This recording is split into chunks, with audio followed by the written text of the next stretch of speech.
As we drift into the quiet folds of history, let us settle our minds on the story of one of the most remarkable rulers of the Byzantine world, Justinian I, often known as Justinian the Great. In the 6th century of our Common Era, the Eastern Roman Empire, which we commonly call Byzantium, stood as both heir and guardian of Rome's legacy. At its heart lay Constantinople, a glittering capital city that straddled Europe and Asia, and within its walls reigned Justinian, whose long tenure, between the years 527 and 565, left an enduring imprint not only on his empire, but on the unfolding of Western civilization itself. In this gentle exploration, we will follow the arc of his life and reign, from humble beginnings to the grandeur of imperial projects, from the codification of Roman law to the turbulence of plague and rebellion. In the stillness of night, we will walk slowly and calmly through these stories, letting them unfold with the steady rhythm of history, so that the mind may rest even as it learns. The Byzantine Empire, at the time of Justinian's accession, was a continuation of Rome, though much had changed. Latin remained the official language of law, but Greek was increasingly spoken in daily life. Christianity, once persecuted, was now firmly established as the state religion. The empire's borders stretched across the Balkans, Anatolia, the Levant, and Egypt, though much of the Western Mediterranean had fallen to Germanic kingdoms after the decline of Rome. Into this shifting landscape came Justinian, determined to restore the empire to its former glory, to renew not only its laws and territories, but also its cultural and spiritual foundations. Justinian's story begins not with the splendor of a royal palace, but with modest origins in the province of Illyricum, in what is now North Macedonia. Born around the year 482, he was the nephew of Justin, a soldier who rose through the ranks of the Imperial Guard and, remarkably, became emperor. Under the mentorship of his uncle, Justinian received an education in law, theology, and administration. His intelligence and diligence soon positioned him as a natural heir, and upon Justin's death in 527, Justinian ascended the throne. This transition from obscure beginnings to imperial command embodies one of history's recurring themes, that greatness often emerges from unexpected places. As emperor, Justinian's ambitions were vast, and his reign can be seen as a series of grand endeavors. His most famous achievement was the Corpus Juris Civilis, or Body of Civil Law, a sweeping codification of centuries of Roman legal thought. This immense project, directed by his legal advisor Tribonian, distilled laws, rulings, and commentaries into an organized whole that would outlast the empire itself, becoming a cornerstone of European legal systems in centuries to come. For students of law today, Justinian's codification represents a monumental effort to bring order to the sprawling legacy of Rome. Beyond the law, Justinian sought to reclaim the empire's lost western provinces. Through the campaigns of his brilliant general Belisarius, he launched reconquests in North Africa, Italy, and parts of Spain. Though ultimately costly and difficult to sustain, these military efforts temporarily reunited much of the Mediterranean under Byzantine control. In the soothing pace of reflection, we can see these reconquests as both triumphs and trials, victories that inspired pride, yet wars that strained resources and exposed the fragility of imperial ambition. Within Constantinople, Justinian's vision was perhaps most vividly expressed in architecture. After the devastating Nika Riots of 532, which nearly cost him his throne, Justinian rebuilt the city on a grand scale. His crowning achievement was the Church of Hagia Sophia, the Holy Wisdom. Its vast dome, appearing to float miraculously above the city's skyline, became a symbol of Byzantine spirituality and imperial majesty. To enter the Hagia Sophia in Justinian's time would have been to step into a space where light, marble, and mosaic created a vision of heaven on earth.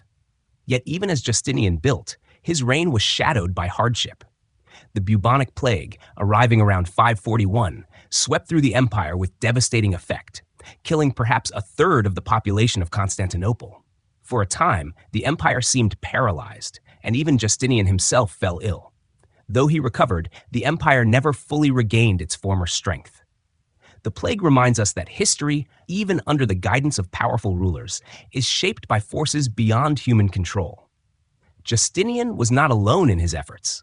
At his side stood Theodora, his empress and partner in governance. Once an actress of humble background, she rose to become one of the most influential women of her age. Her resolve during the Nika Riots, when she urged Justinian not to flee, may have saved his throne. Together, they formed a partnership that blended ambition with pragmatism, reshaping imperial authority in ways both subtle and profound. In reflecting on Justinian's reign, we are drawn not only to his achievements, but also to his vision. He sought to be a new Constantine, a restorer of Rome, a defender of orthodoxy, and a patron of grandeur. His legacy is both brilliant and complex. His reconquests proved fleeting, yet his legal code endured. His buildings dazzled, yet the empire's resources were stretched thin. His faith was profound, yet theological disputes remained.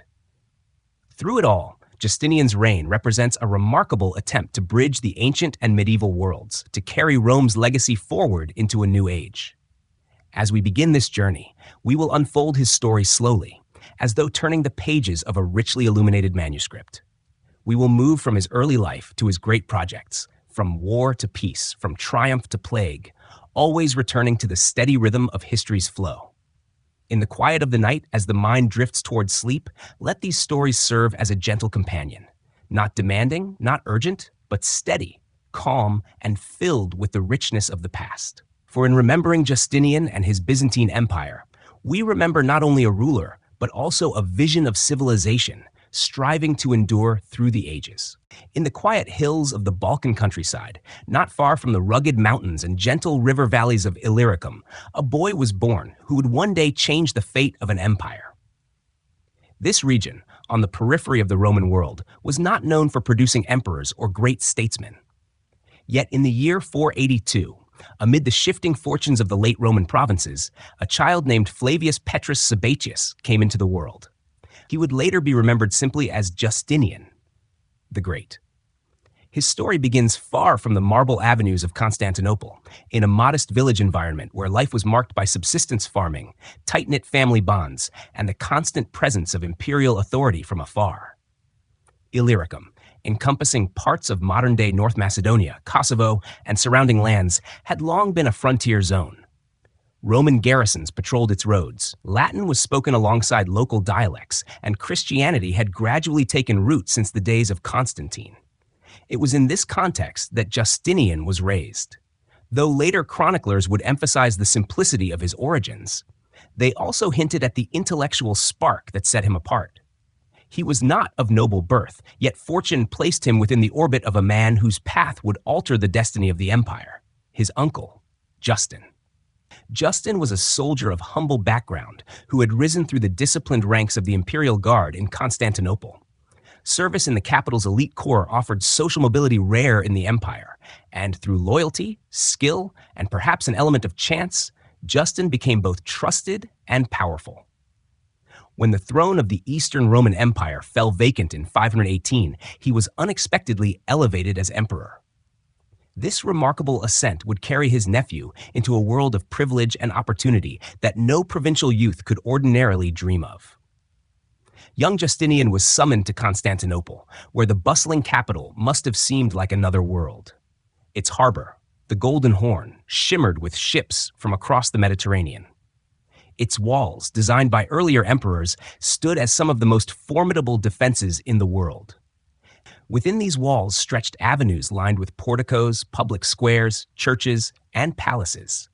For a boy from the provinces, it was a city that embodied the majesty and the weight of Roman heritage. In the capital, Justinian received a refined education. He studied law, theology, and the classics of Roman thought. His instruction was steeped in both Latin and Greek, giving him access to the traditions of both Western and Eastern intellectual life. This training was essential, for Byzantium was not merely an empire of arms, but also of law, faith, and philosophy. Justinian's devotion to study earned him a reputation for diligence. Chroniclers describe him as restless in his pursuit of knowledge, sometimes to the point of exhaustion. Religious devotion was another formative trait. Christianity was the official religion of the empire, but theological disputes often divided believers. Justinian immersed himself in theological debates, learning not only the scriptures, but also the nuanced arguments that split different Christian sects. This foundation would later shape his policies as emperor, for he envisioned himself as not merely a ruler of men, but also as a guardian of orthodoxy. As Justin's nephew, Justinian gradually became more visible in court life. He served in various administrative roles, where he demonstrated competence and a sharp mind for detail. Even before he inherited the throne, he acted as a trusted advisor to his aging uncle. Sources suggest that Justin relied heavily on Justinian in matters of governance, a partnership that prepared the younger man for the full burdens of rule. The era was marked by challenges. The empire faced pressures on multiple fronts. Persian armies threatened in the east, Slavic tribes tested the Danubian frontier, and the legacy of Rome's collapse in the west remained a haunting reminder of lost glory. Yet within these uncertainties lay opportunities for ambitious leadership. Justinian, still a young man, began to conceive of himself as an instrument through which the empire could be renewed. One of the striking aspects of Justinian's early years was his ability to navigate both the imperial elite and his provincial heritage. He never denied his modest background, and some contemporaries even used it to disparage him. Yet he carried himself with the bearing of one conscious of a greater destiny. Later historians would portray him as deeply pious, occasionally severe, but always marked by an extraordinary sense of mission. It was also in these formative years that Justinian encountered Theodora, the woman who would become his empress and companion. Though their story belongs to a later chapter, her presence in his early life offered both inspiration and controversy. Together, they would represent a new model of imperial partnership. But for now, Justinian's focus was on learning, serving, and preparing. By the time Emperor Justin began to decline in health, Justinian was already functioning as the de facto co-ruler of the empire. When Justin died in 527, the path was clear. The provincial boy who had entered Constantinople as a student now stood ready to claim the diadem. In that moment, the quiet rhythms of his childhood gave way to the immense responsibilities of empire. As we close this first section, let us reflect gently on the extraordinary arc of Justinian's rise. From the fields of Illyricum to the marble halls of Constantinople, his life embodies the unpredictable currents of history. Greatness does not always begin in palaces. Sometimes it takes root in humble soil, nurtured by education, opportunity, and relentless determination.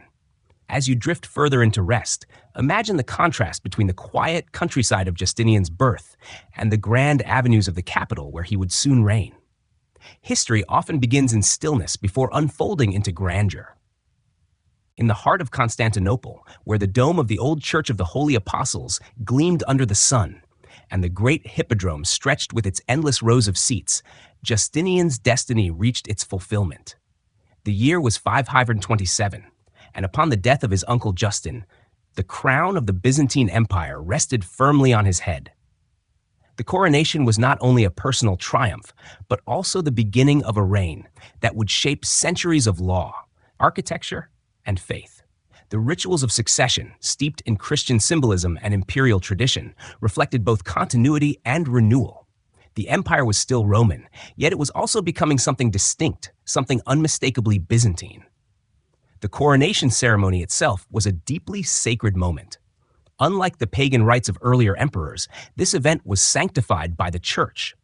Justinian was crowned by the Patriarch of Constantinople, receiving not merely a political office, but a divine commission. For those gathered, the act symbolized God's blessing upon the new ruler. The ceremony fused Roman authority with Christian theology, presenting Justinian as both emperor and protector of the faith. As the chanting of hymns filled the air, he must have felt the weight of history on his shoulders. The legacy of Augustus and Constantine, the memory of empire lost in the West, and the urgent needs of his people in the present. From the outset, Justinian's ambitions were vast. His vision, as recorded by later historians, was nothing less than the renewal of the Roman world. He dreamed of restoring lost territories, harmonizing the law, strengthening the Christian faith, and leaving behind monuments that would endure for centuries. This was not the vision of a cautious administrator, but of a ruler who believed himself called to greatness. Yet such ambitions carried risks, for the empire was already stretched thin, and new endeavors would demand enormous resources. The early years of his reign revealed both his strengths and the challenges before him. Justinian quickly surrounded himself with capable advisors. Foremost among them was Tribonian, a jurist of great learning who would later oversee the codification of Roman law. Another was Belisarius, a general whose brilliance on the battlefield would become legendary. And always there was Theodora, who had risen from humble origins to become empress. Together, this circle formed the core of Justinian's rule: law, military, and personal resolve intertwined. The city of Constantinople provided both opportunity and peril. It was the greatest metropolis of its time, home to perhaps 500,000 people. Merchants thronged its markets, bringing silks from China, spices from India, and grain from Egypt. Artisans worked in workshops producing everything from textiles to mosaics. The hippodrome, where chariot races were held, served as the social and political heartbeat of the capital. Yet beneath the grandeur, tensions simmered. Rival factions, the Blues and the Greens, were more than just racing teams. They were expressions of political, social, and even theological divisions. Their loyalty could make or break an emperor. Justinian, newly crowned, understood that to govern the empire meant mastering the complex pulse of this city. One of his earliest acts was to affirm his role as a Christian emperor. He saw himself not merely as a political ruler, but as a partner in God's plan for the world. This conviction guided many of his policies, from suppressing heresies to building churches. His reign began with decrees intended to strengthen orthodoxy, which at times brought him into conflict with rival interpretations of the faith. In Justinian's mind, unity of belief was inseparable from unity of empire. Beyond the capital, Justinian inherited a realm both vast and vulnerable. To the east lay the Persian Empire, Byzantium's perennial rival. To the north, Slavic tribes pressed against the Danube frontier. Across the Mediterranean, Germanic kingdoms ruled lands that had once been Rome's heartland. The Vandal kingdom controlled North Africa, the Ostrogoths dominated Italy, and the Visigoths held Spain. For Justinian, these were not permanent realities, but wounds that demanded healing. His coronation speech, though not fully preserved, likely emphasized the restoration of lost Roman lands, a theme that would define his military policy. The early years of his rule also witnessed his careful balancing of finances. To fund his ambitious projects, he relied on efficient, sometimes heavy-handed taxation. His finance minister, John the Cappadocian, became notorious for his methods, squeezing revenue from every corner of the empire. This created resentment among the wealthy and the poor alike, but Justinian saw it as necessary fuel for his vision. The empire's coffers were to be the foundation of law reform, reconquest, and architectural grandeur. At court, Justinian projected both majesty and severity. He dressed in the imperial purple, a color forbidden to all others, and presided over ceremonies that emphasized the emperor's divine authority. Yet he was also tireless in work, often devoting long hours to reviewing documents, issuing decrees, and consulting advisors. His contemporaries sometimes criticized his intensity, suggesting that his constant activity wore down those around him. But this very drive defined his reign, a refusal to accept limits, an unrelenting push for renewal. We might imagine, in these early years, the emperor walking through the halls of the great palace, contemplating the tasks ahead. He stood at the crossroads of history. To his left lay the remnants of the Roman past, laws scattered across centuries, provinces lost to invaders, traditions half forgotten. To his right lay the possibilities of renewal, an empire reunited, a legal system purified, a church unified. Each choice carried risk, but Justinian's confidence was unwavering. As his reign unfolded, the foundations were laid for the great projects to come. The codification of law, the campaigns of Belisarius, the rebuilding of Hagia Sophia, and the trials of plague and rebellion all awaited him. But in this moment of coronation, there was only the sense of beginning, the promise of possibility, the quiet anticipation of what history would soon record. To close this section, let us linger on the symbolism of Justinian's ascension. A boy of humble origin from Illyricum now sat upon the throne of Constantine, ruling the empire that called itself Roman, yet bore the marks of a new age. The ceremony of crowning was not only a political act, but also a reminder of how history folds upon itself, carrying the ancient into the medieval, the Roman into the Byzantine. As you rest deeper into sleep, hold this image gently, the emperor crowned in the shimmering light of Constantinople, stepping forward into a reign that would echo for centuries. In the early years of Justinian's reign, before the turmoil of riots and wars, one of his most enduring legacies began to take shape: the codification of Roman law.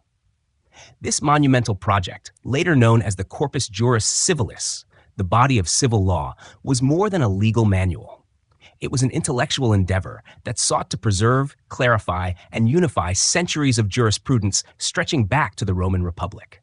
In its calm pages, the voices of jurists long gone were harmonized into a single, authoritative framework. And though the empire would change and centuries would pass, this compilation would outlast Byzantium itself, echoing into the legal systems of Europe and beyond. Law in the early 6th century was a tangle of complexity. Over the centuries, emperors had issued countless decrees, known as constitutions. Legal scholars had written expansive commentaries, often interpreting the same issues differently. Local customs persisted alongside imperial edicts. The result was a labyrinth in which even the most learned struggled to find clarity. For judges and administrators, applying the law was a constant challenge. Contradictions abounded, and outdated provisions lingered. Justinian, with his deep respect for Roman tradition and his keen desire for order, resolved to bring coherence to this legacy. He entrusted the task to Tribonian, a gifted jurist and civil servant. Tribonian's mind was sharp, his knowledge of the law vast, and his loyalty to the emperor firm. Under his direction, commissions of scholars and legal experts were assembled. They set about the painstaking work of gathering, reviewing, and reorganizing the vast body of Roman legal material. The scope of the project was breathtaking. Centuries of imperial constitutions, treatises of classical jurists, and legal principles needed to be sifted, clarified, and preserved. The first great achievement was the Codex Justinianus, completed in 529. This collection organized and codified imperial laws issued from Hadrian to Justinian himself. Obsolete rulings were discarded and contradictions resolved. The result was a streamlined set of laws, authoritative and accessible, designed for practical use by judges and officials. For the first time in centuries, the empire had a clear reference for imperial legislation.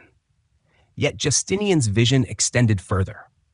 The great jurists of earlier centuries, whose work still influenced legal thought, had left behind an enormous corpus of writings. Tribonian's team condensed this massive commentary into the Digest, or Pandects, completed in 533.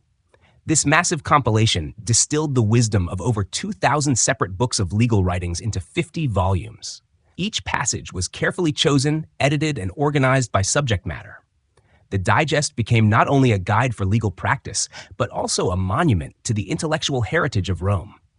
Alongside these works came the Institutes, a shorter text designed as a teaching manual for students of law.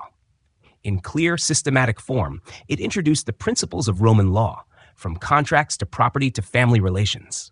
Finally, Justinian's own laws, issued during his reign, were collected into the Novae Constitutiones, or novels. Together, these four components formed the Corpus Juris Civilis, a coherent body of law that would shape jurisprudence for centuries. The effect of this codification was profound. Within the empire, judges now had an authoritative source to guide their rulings. The law was no longer a shifting sea of precedent and custom, but a stable framework. Administrators could act with greater confidence, knowing that their decisions aligned with imperial authority. And for the emperor, it was a triumph of order over chaos, of unity over fragmentation. But the significance of Justinian's legal reforms extended far beyond his own time. When the Byzantine Empire eventually receded and Latin Christendom developed new political forms, the Corpus Juris Civilis survived. In the 11th century, scholars at the University of Bologna rediscovered it, and it became the foundation for much of European civil law. Concepts from Justinian's code shaped the legal traditions of France, Germany, and later influenced the development of modern law across the world. Even today, echoes of Justinian's codification can be found in contemporary legal systems, where principles of contracts, property, and justice reflect the order he sought to preserve. The calm scholarly work of Tribonian and his team thus became one of the great legacies of Justinian's reign. While wars would be won and lost, while cities would rise and fall, the body of civil law endured, a quiet but powerful testimony to the empire's intellectual heritage. Yet for Justinian, law was never purely practical. He saw in it a reflection of divine order. To him, just governance was an extension of God's will on earth.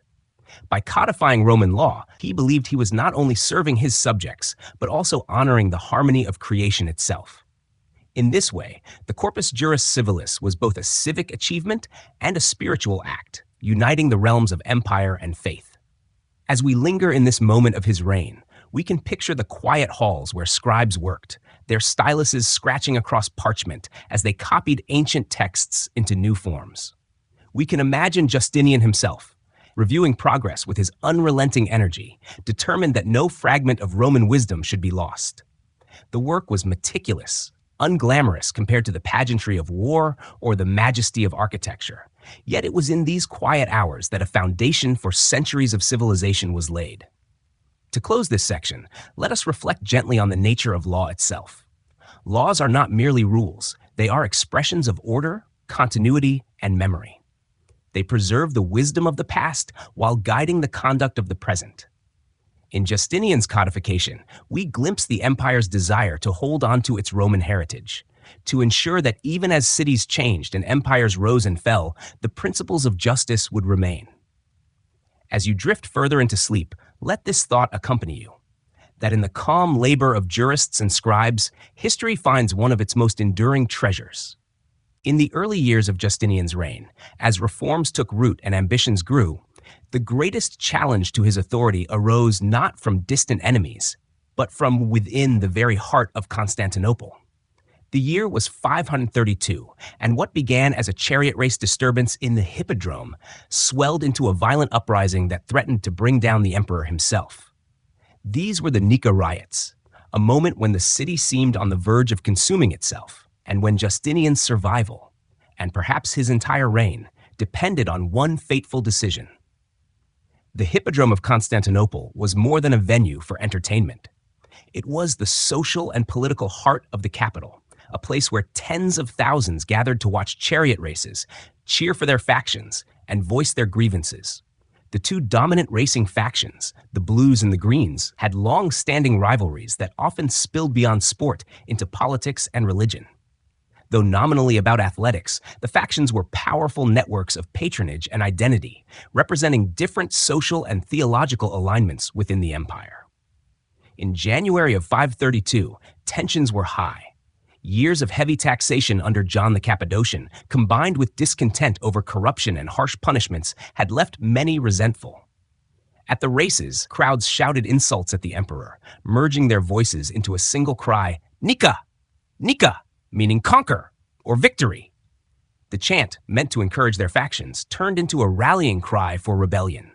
Anger boiled over, and what began as unrest in the arena erupted into citywide chaos.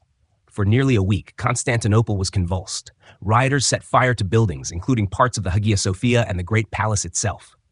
Senators opposed to Justinian seized the moment, supporting the mob and even declaring a rival emperor, Hypatius, a nephew of a former ruler. The flames lit up the city night after night, and the air filled with smoke and fear. For Justinian, the danger was acute. His position seemed untenable. At one point, the emperor considered fleeing. He gathered his closest advisors and debated abandoning the capital to regroup elsewhere. Theodora, however, refused. In one of the most famous moments of Byzantine history, she delivered words that still echo across the centuries. "Those who have worn the crown should never survive its loss.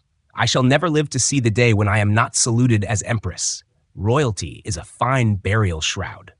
Her calm but resolute defiance stiffened Justinian's resolve. He chose to stand, not to run. With Theodora's encouragement, Justinian turned to his generals, Belisarius and Mundus, to act decisively. On the final day of the uprising, as the rioters packed the Hippodrome, Belisarius and his troops sealed its exits and charged into the mass of rebels.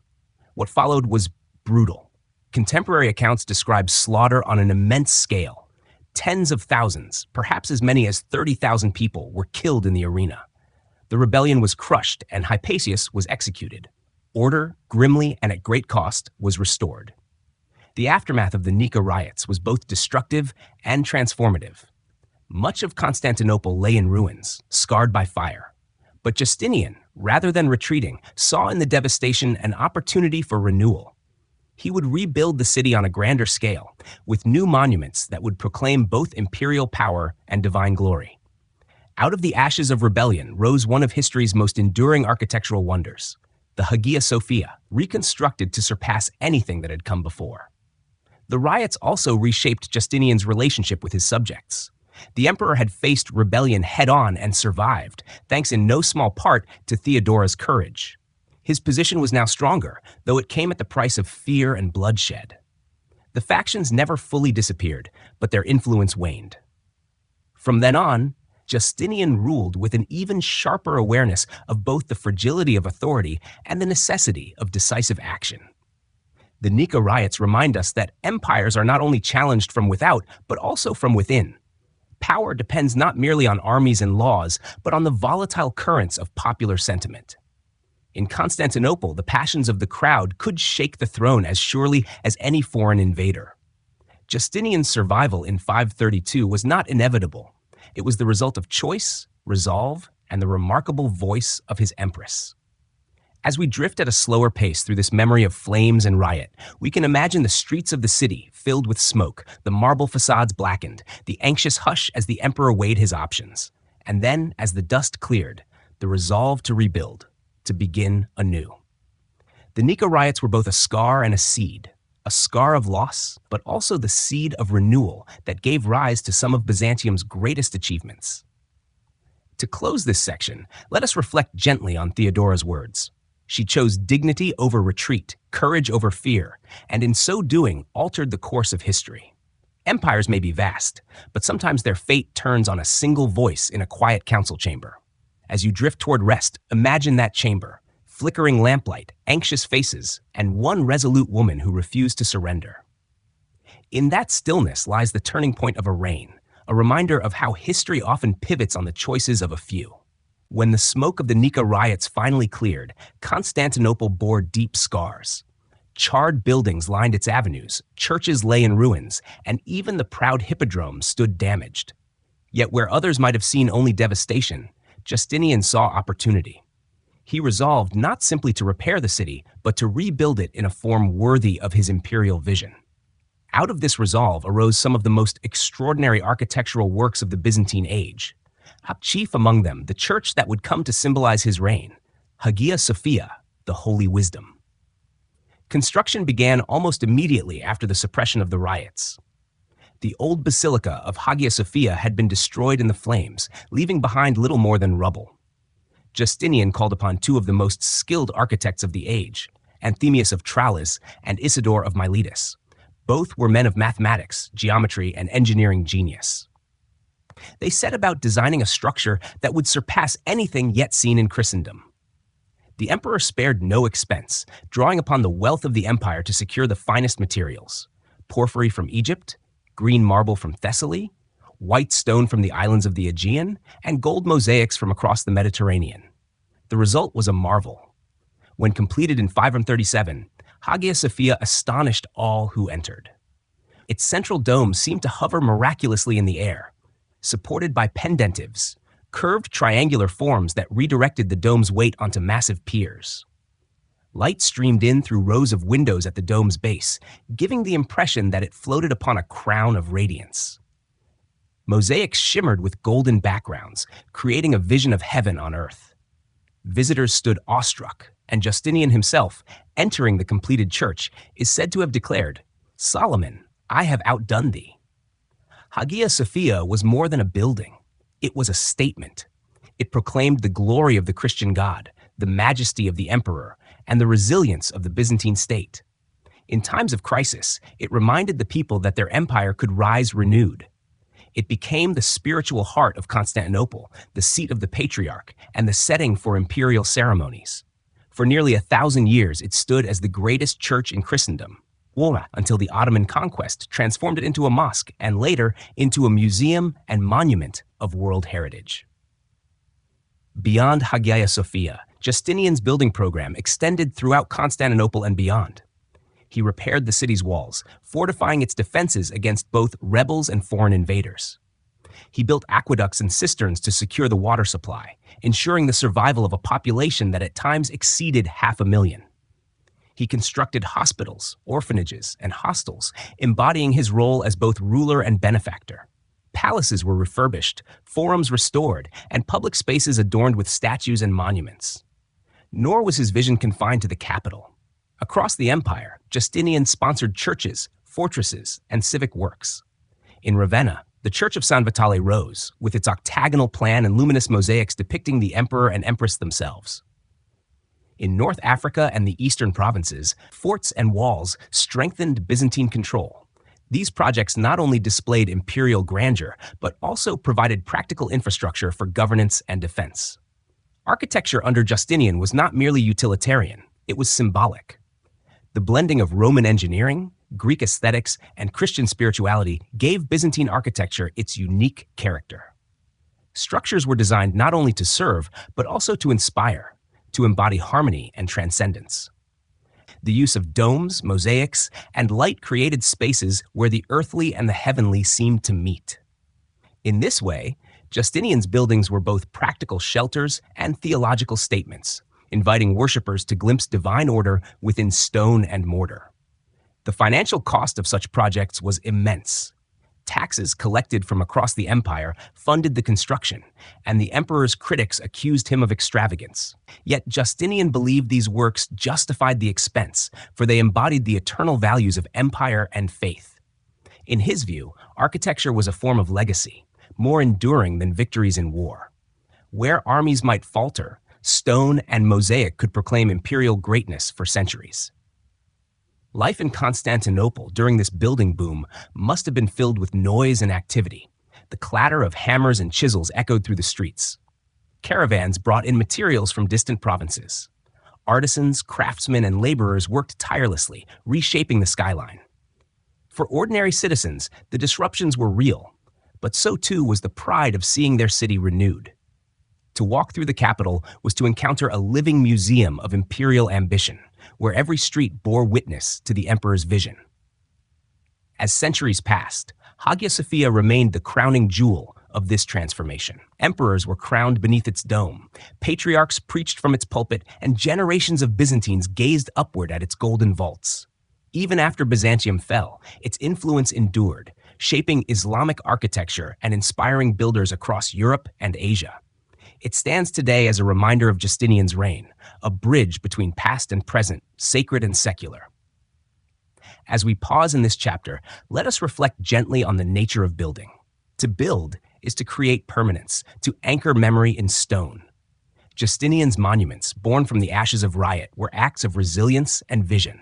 They remind us that even in times of destruction, renewal is possible. As you drift toward rest, imagine yourself standing in the vast nave of Hagia Sophia, light streaming through the dome, golden mosaics glimmering in silence. In that stillness, you feel both the weight of history and the calm of eternity. With his capital rebuilt and his vision for grandeur taking shape in stone and law, Justinian turned his gaze outward to lands that had once been Roman and now lay in the hands of other rulers. He dreamed of reuniting the Mediterranean under imperial authority, of bringing back into the fold the provinces lost to the Germanic kingdoms after the fall of the Western Roman Empire. This ambition gave rise to the Wars of Reconquest, campaigns that would stretch the empire's armies across seas and continents, and that would mark some of the most celebrated, yet costly, episodes of his reign. The first theater of Reconquest lay in North Africa, where the Vandals had established a kingdom with Carthage as its capital. Though the Vandals had ruled for nearly a century, their position was precarious, marked by internal divisions and strained relations with the local population. In 533, Justinian dispatched his most brilliant general, Belisarius, with a relatively small force of some 15,000 troops. Crossing the Mediterranean, Belisarius landed near Carthage and met the Vandal king Gelimer in battle. The campaign was swift and decisive. Within months, the Vandal kingdom collapsed, and North Africa returned to imperial rule. The victory was celebrated in Constantinople with triumphal processions, bringing back the treasures of Rome once looted, including relics from the Temple of Jerusalem carried off centuries before by Titus. Encouraged by this success, Justinian turned his eyes to Italy, the heartland of the old empire. There, the Ostrogoths ruled under the shadow of Rome's legacy. The campaign, begun in 535, proved far more challenging. Belisarius once again led the forces, landing in Sicily and advancing northward. City by city, he wrested control from the Goths, capturing Naples and eventually Rome itself. The Gothic Wars, however, dragged on for nearly 2 decades, marked by sieges, counteroffensives, and devastating destruction. The city of Rome, once the eternal metropolis, suffered repeated sieges and saw much of its population decline.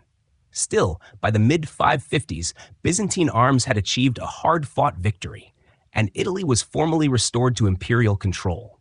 A third theater of reconquest opened in Spain, where the Visigoths held sway. Byzantine forces, though smaller and less sustained than in Africa or Italy, managed to establish a foothold in the southern provinces. These campaigns extended Justinian's influence along the Iberian coast, though they never achieved complete control. For a time, it seemed as though Justinian had indeed restored the Roman Mare Nostrum, the Our Sea of the Mediterranean. North Africa, Italy, and parts of Spain once again answered to Constantinople. Yet this apparent triumph carried heavy burdens. The cost of the wars was staggering, draining the imperial treasury and stretching the empire's military thin. The destruction in Italy left cities impoverished and depopulated. The reconquered provinces, though nominally restored, proved difficult to govern and defend. At the heart of these campaigns stood Belisarius, a figure as legendary as his emperor. Loyal, skilled, and often under-resourced, he embodied the resilience of Byzantine arms. His victories in North Africa and early successes in Italy earned him fame across the empire. Yet court politics sometimes undermined him. Jealous rivals and even Justinian himself at times questioned his loyalty, leading to periods of recall and diminished command. Still, his name became synonymous with the glory of Justinian's reconquests. The wars also revealed the fragile balance between ambition and reality. Justinian's desire to restore Rome's western provinces was rooted in vision and memory, but the empire's resources were finite. While the East faced constant threats from Persia, and while the Balkans remained vulnerable to barbarian incursions, vast sums and armies were poured into the West. Historians later debated whether these reconquests were wise, or whether they left the empire overextended and vulnerable. Yet for contemporaries, the reconquests were a source of pride. They symbolized the emperor's determination to restore the lost grandeur of Rome, to make good on the claim that Byzantium was not merely a successor, but the Roman Empire itself. Coins minted during Justinian's reign depicted him with regal authority, the restorer of the world. Panegyrics praised him as a new Augustus, a ruler whose reach extended across seas and continents. Life in the reconquered provinces was complex. In North Africa, Byzantine rule re-established imperial administration and Orthodox Christianity, but the region remained troubled by Berber resistance. In Italy, the devastation of the Gothic Wars left deep scars on cities and countryside alike, and the population dwindled under the strain of repeated conflict. In Spain, Byzantine presence was limited and fragile, often contested by the Visigoths. As the years passed, the cost of maintaining these provinces became apparent. Successes on the battlefield were not matched by long-term stability. Yet the memory of these campaigns endured, shaping the narrative of Justinian as the last emperor who truly sought to reunite the Roman world. As we reflect quietly on these wars of reconquest, we might imagine the sight of Byzantine fleets crossing the Mediterranean, sails billowing as they carried soldiers and hopes of restoration. We might hear the clash of arms outside the gates of Rome or the shouts of victory in the streets of Carthage. But we also sense the quieter aftermath. Ruined fields, weary populations, and treasuries strained. Ambition achieved, but at great cost.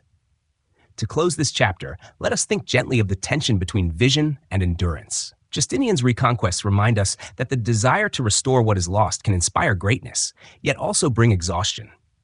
As you rest, picture the map of the Mediterranean, its waters glimmering under the sun, dotted with Byzantine ships. For a brief moment, Rome's world seemed whole again, even if only in appearance. And in that fragile unity lies both triumph and fragility, a reminder of how dreams and realities entwine in the story of empires.